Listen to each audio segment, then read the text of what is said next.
Linda. Morning. Morning, how you doing? I'm very well, thank you. Good. We're in a cafe in West Ham on a pretty dull morning, which is why I think we're inside. Yes. Keeping safe and warm. And we know each other because we're both on the People Power Places for Stratford and West Ham. Yes, we are. We're supporting community projects. So yeah, just a conversation to learn more about you, how you got involved. So let's start by introducing yourself, how long you've been in the area. Oh, okay. So I'm Linda Morrissey. I've lived in Stratford about 25 years. So I've seen a few changes. My son has been through the school system in Stratford. We've got connections with various community groups, and I saw the advert asking for volunteers to come and become involved in the People Power Places project, and it was something that felt quite interesting to me, so I decided to put myself forward. Awesome. 25 years in Stratford is a long time. It really is. Do you mind if I just ask what's kept you in the area? Oh gosh.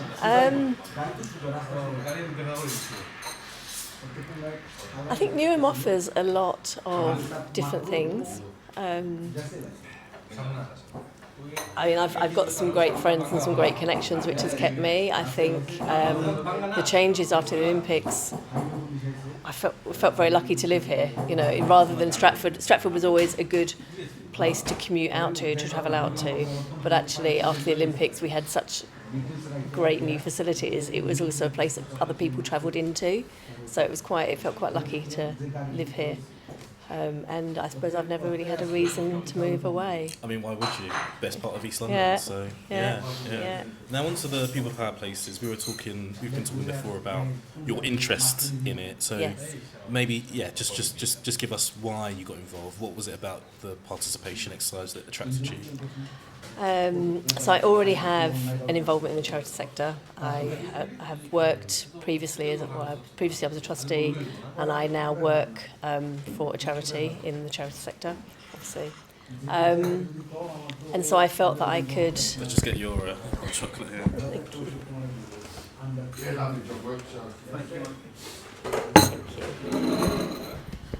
you. So I felt that I perhaps could add value.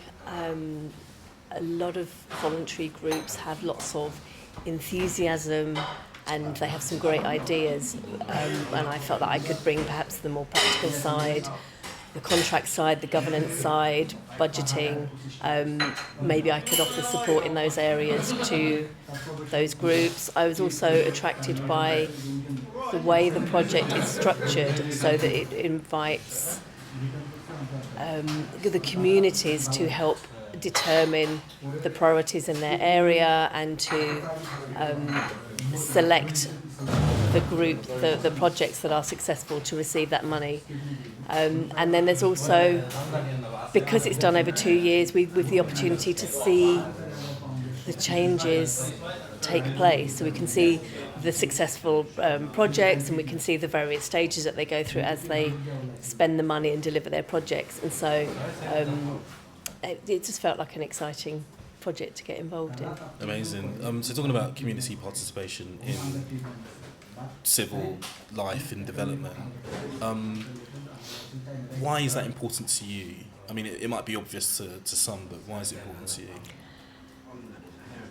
So I think living around here, you can certainly see that there's room for improvement. I think people who live in their communities know where there's room for improvement. They know where things are working and where they're not working. And so I think the connection at grassroots level felt important. So rather than somebody in a council office coming up with a good project and deciding that's what a particular area needed, there was a way of channeling the pot of money towards projects that people who lived in those communities have said that's what they want and that's what they think will make a difference. Yeah. So it felt like there was a greater connection between the source of the pot of money and the beneficiaries of the projects that ultimately were successful. Which, would you agree with me that that's important in kind of design of services, whether for council, whether national, whether public, whether private, that the service, the product that's being offered is as closely meets the user's needs as possible. Yes, So I would. involving them in the design and creation of it is a good thing. Yes, I would agree with that. And quite often people might work in a particular area and they might work in a particular council office and they might live somewhere completely different. So I think by living in an area you get a feel more for what's needed and what isn't and what's important. And I think that changes over time. And so different issues arise and solutions are proposed and then the need might change. And so it felt like a very good way to get to the root of what's needed and also what isn't needed. I think sometimes we see council spending money on projects that perhaps haven't really made much of an improvement and perhaps weren't well informed. And so I think this way, the way the project is structured, I think ultimately the successful projects were well informed, so they've been proposed by their communities and they've been voted for by their communities, and then we've a small group of the working group who will monitor the implementation of those projects and see the successes.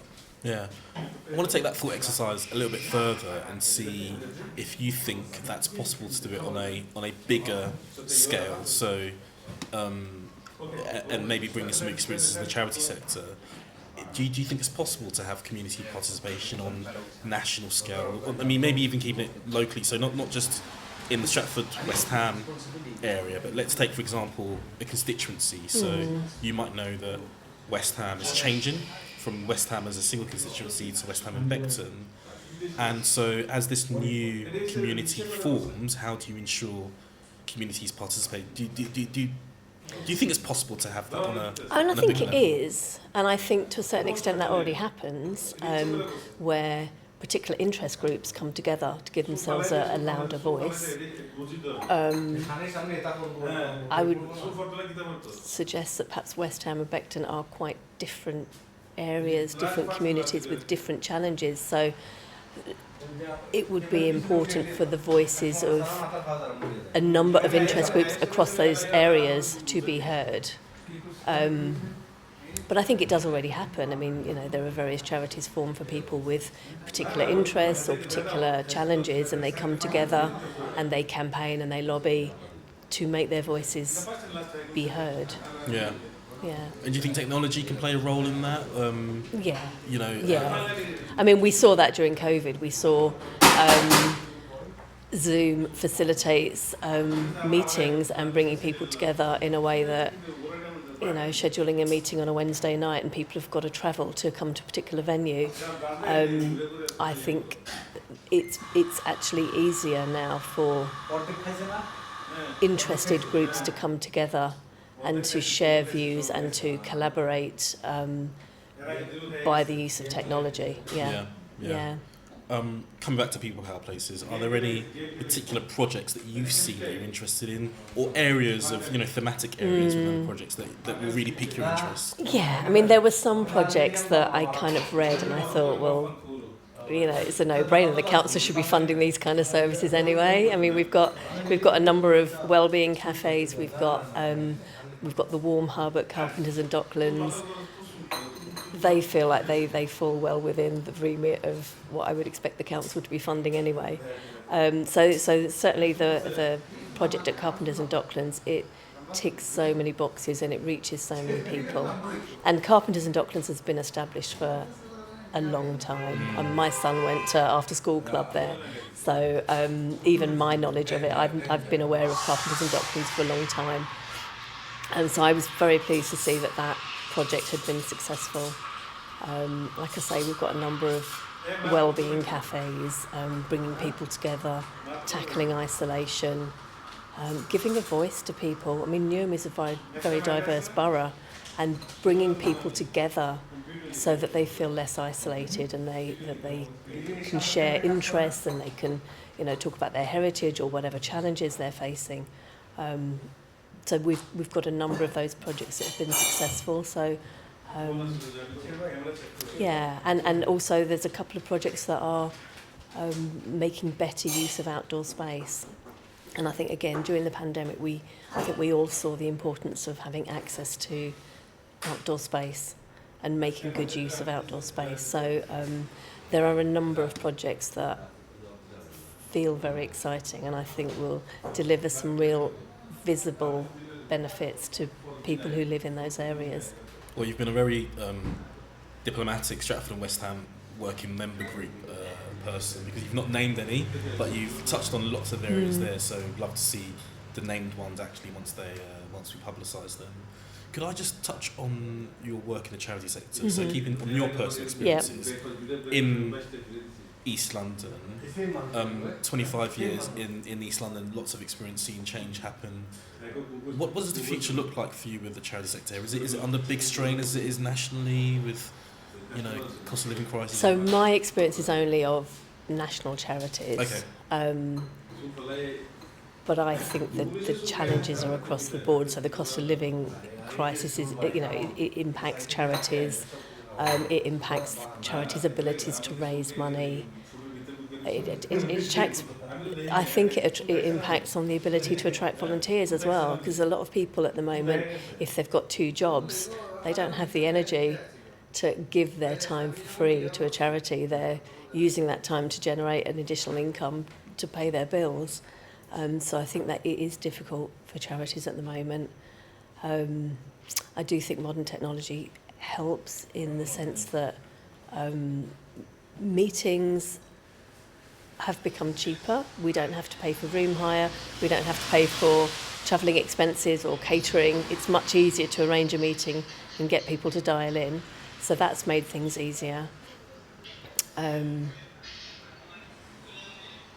I think that's probably where this project appealed to me, because it's another source of funds. Charities struggle for sources of funds, and we saw a number of established charities applying quite a number, yeah. For funding through this project, for various projects that they wanted to get off the ground, but they didn't necessarily have their own funding and their own resources to deliver that. Yeah. So I think the charity sector perhaps has always been a sector where there are evolving challenges, but it doesn't feel like it's getting easier. Well, there will be changes afoot nationally, so yes, maybe that might change things in the future. I think, Linda, we'll leave it there for now. Yeah. I think, the People Power Places here in East London is the country's biggest community participation exercise. So hopefully there's lots of lessons that other areas across the country will learn from what we're doing. And as you say, it'll be just looking forward to seeing the actual impact on the ground. Yeah. Interesting what you mentioned about the Western Beckton communities. I might follow up on that separately, but we don't want to take too much of your time. Thank you. Thank you so much. Very welcome. It's been nice talking to you. Thanks. Thank you.